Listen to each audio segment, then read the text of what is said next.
Everyone. और आज की इस वीडियो में हम देखेंगे डैंगलिंग इफ स्टेटमेंट प्रॉब्लम। तो इसके बारे में आपको इंटरव्यू में पूछा जाएगा, कोड दिया जाएगा और आपको बोला जाएगा कि इसका आउटपुट क्या है। ठीक है, तो ये एक प्रॉब्लम है, इसको डैंगलिंग इफ स्टेटमेंट बोला जाता है। इफ इसका मतलब ये होता है कि जहाँ पर मल्टीपल इफ स्टेटमेंट होती है और एक सिंगल एल्स होता है। तो यहाँ पे आपको डिटरमाइन करना है कि वो एल्स किस से बिलोंग है, किस इस इफ स्टेटमेंट का वो एल्स है। तो ये आपको क्या करना है, फाइंड आउट करना होता है। और यहाँ पे एक एम्बिगुइटी बनती है और उसी को कहा जाता है डैंगलिंग इफ एल्स प्रॉब्लम। ठीक है, तो चलो अभी हम इसको प्रैक्टिकली देखेंगे किस तरीके से होता है। ठीक है, तो ये मेरा इक्लिप्स आईडी है, आप कोई भी यूज कर सकते हो, आपका फेवरेट आईडी। और यहाँ पे मेरा एक मेन क्लास है यहाँ पे, और एक मेथड है मेरी स्टैटिक मेथड। ओके, मेन यहाँ से हमारा प्रोग्राम स्टार्ट होता है। तो मान लो कि मैं यहाँ पे कोड लिखता हूँ आपको, और वो कोड एक्सप्लेन कर देता हूँ कि ये डैंगलिंग इफ एल्स प्रॉब्लम है। ठीक है, जैसे कि मेरे पास इंटीजर एक नंबर है, ठीक है 60। ठीक है, अभी मैं यहाँ पे इफ स्टेटमेंट लिखूँगा, यहाँ पे if num mod 2 is equal to 50। तो यहाँ पे मैंने कंडीशन दी है इफ के अंदर। तो यहाँ पे मैंने चेक किया है कि नम को अगर मैंने मॉड किया है 2 से, तो यहाँ पे आउटपुट यहाँ पे रिमाइंडर 0 आता है या नहीं आता है। ठीक है, अब इसके बाद मैंने यहाँ पे कोई करली ब्रास नहीं लिया है, डायरेक्टली इफ स्टेटमेंट, दूसरा इफ स्टेटमेंट यहाँ पे लिया है। और फिर मैं यहाँ पे चेक करता हूँ कि नम ग्रेटर देन 50 है या नहीं है। ठीक है, और इसके अंदर मैं यहाँ पे मैसेज देता हूँ सिस आउट गुड मॉर्निंग। ठीक है, गुड मॉर्निंग, इस तरीके से मैं मैसेज देता हूँ। या फिर मैं यहाँ पे लिखता हूँ इनर इफ। ठीक है, नाउ इसके बाद यहाँ पे हम क्या करेंगे, एल्स लिखेंगे यहाँ पे। ठीक है, और यहाँ पे एल्स के अंदर स्टेटमेंट लिखेंगे सिस आउट यहाँ पे, और यहाँ पे हम लिखेंगे इनर डैंगलिंग एल्स। ठीक है, तो गाइज ये प्रॉब्लम आपको समझ में आ रहा है क्या हो रहा है यहाँ पे।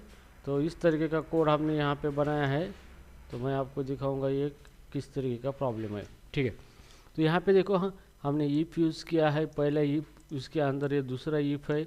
यहाँ पे कोई करली ब्रैकेट नहीं दिए हमने, क्योंकि इफ के नीचे कोई एक स्टेटमेंट आप विदाउट करली ब्रैकेट लिख सकते हो। ठीक है, तो हियर आपने यहाँ पे पहला इफ लिया है, उसके बाद आपने दूसरा इफ लिया है।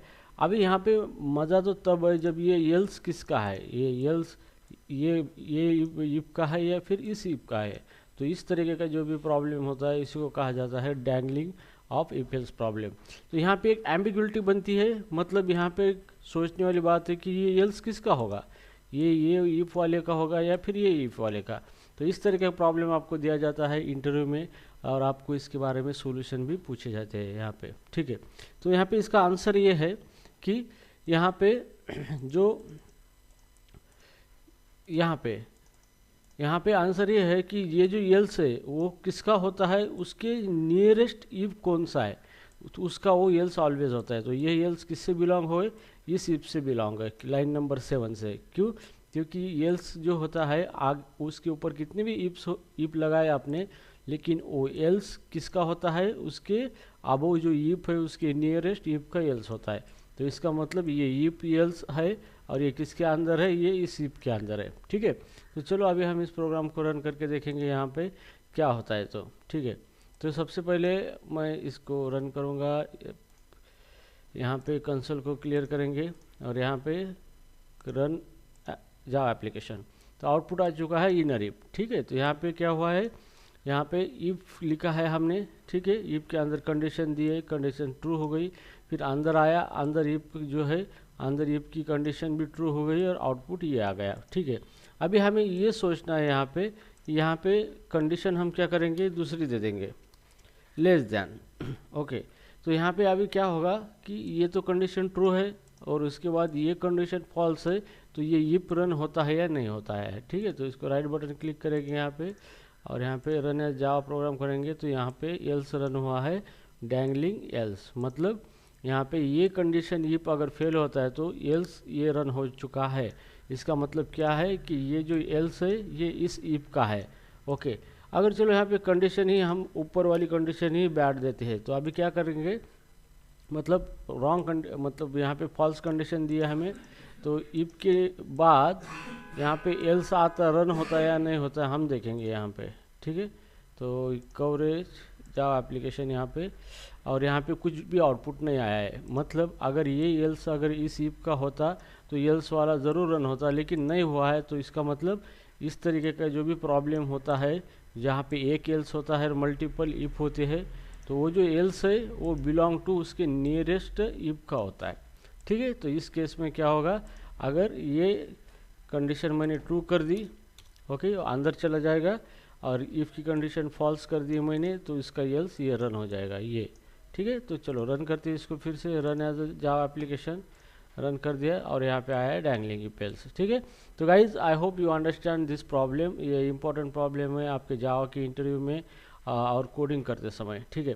अभी ये तो हो गया, इस प्रॉब्लम को हम अंडरस्टैंड किया है, तो हमें इसको सॉल्व कैसे करना है, कि हमें ये जो एम्बिग्युइटी है ये कैसे सॉल्व करनी है। तो कुछ नहीं गाइज, आपको यहाँ पे ब्रैकेट यूज़ करना है, ये ब्रैकेट यूज़ किया आपने, और ये इसके अंदर आप क्या करोगे, एल्स, ये इफ एल्स लिखोगे, और यहाँ पे ब्रैकेट देना है, और इस ब्रैकेट के अंदर आप लिखोगे ये स्टेटमेंट, ये यहाँ पे, और उसके बाद आएगा आपका एल्स, यहाँ पे एल्स, और एल्स को भी आपको ब्रैकेट देना है यहाँ पे, ये स्टैंडर्ड कोडिंग होती है, ब्रैकेट यूज़ करना है आपको, एंड प्रॉपर इंडेंटेशन देना है। अब ये प्रॉब्लम अच्छी तरह से सॉल्व हो गया, ठीक है। अब यहाँ पे कोई एम्बिगुइटी नहीं है, क्योंकि क्लियर है कि ये इफ है, इसका ब्लॉक यहाँ से यहाँ तक इफ के अंदर है ये, ठीक है, और ये एल्स बिलोंग टू इस इफ से है, ठीक है। तो ये हो गया इसका सोल्यूशन। तो guys I hope you understand dangling if else problem in Java. तो इंटरव्यू में ये आपको पूछा जाएगा, या फिर टेक्निकल एप्टीट्यूड है उसके अंदर इस तरह के प्रॉब्लम भी पूछे जाते हैं, ठीक है। तो आई hope you understand this problem and enjoy this video, okay, thank you so much.